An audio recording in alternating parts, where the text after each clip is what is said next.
Hello, I'm going to be doing another record review.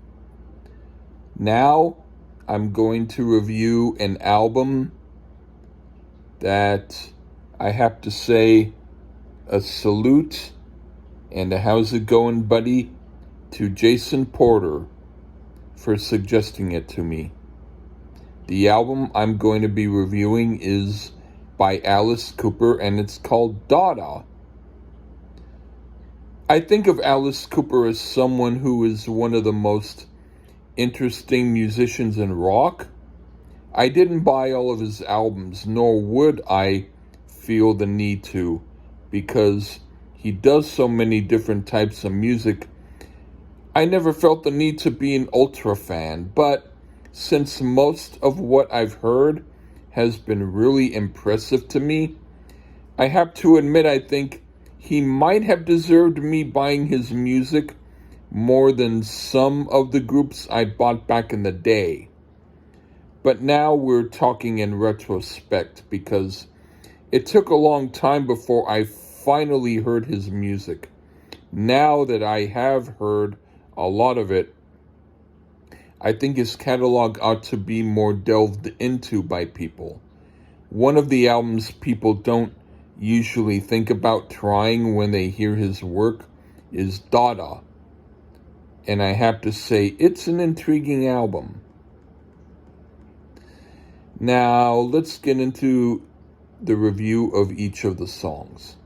The first song, Dada, this is like creepy clown music. Like, hello, how are you? Come with me, ha. It's eerie, but interesting, and I like it. The music is well done in a hypnotic, eerie way. I like the weird child voice saying, Dada. I dig this song. And then Enough's Enough. I didn't mind the song overall, but I thought it was sort of a Broadway type of song that didn't work completely. It's not a bad song, but I cannot help but wonder if Andrew Lloyd Webber co-wrote it. And then the next song, Formerly Warmer. The words are really eerie and creepy and interesting and make for a good story. But the music makes me think the better songs have yet to come. I don't dislike this song, but it really does sound musically like filler music. I'm still waiting for something to happen. But it's not a bad song. It's okay, but not great. And then the next song, No Man's Land. This is more like the type of stuff I dig from Alice Cooper. It's still a little bit tired sounding, a little bit, but I can hear the album getting better. I'm still waiting for the great songs, but at least this is a good song.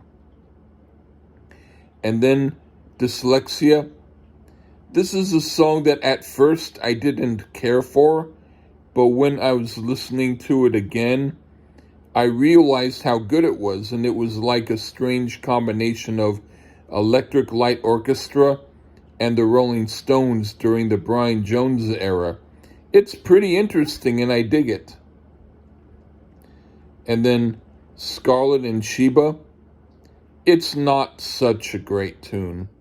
There were some moments in it I thought were great, but it sounded like he wrote it when he was half asleep. I feel like saying, thank you, but next. And then the song, I Love America. I cannot find anything interesting about this song. The words sound like a really stupid version of a 10-year-old folk artist who took coupons from magazines and then said, I love America's cupcakes, but not the icing. I love America's plumbers, but not the flooding. And on and on. Next. And then the next song, Fresh Blood. This is one of the best songs on the album. The guitar work is a little bit like a combination of David Gilmour and Mark Knopfler, and the music is kind of funky with a touch of Caribbean in it, at least in my opinion. It's a cool song.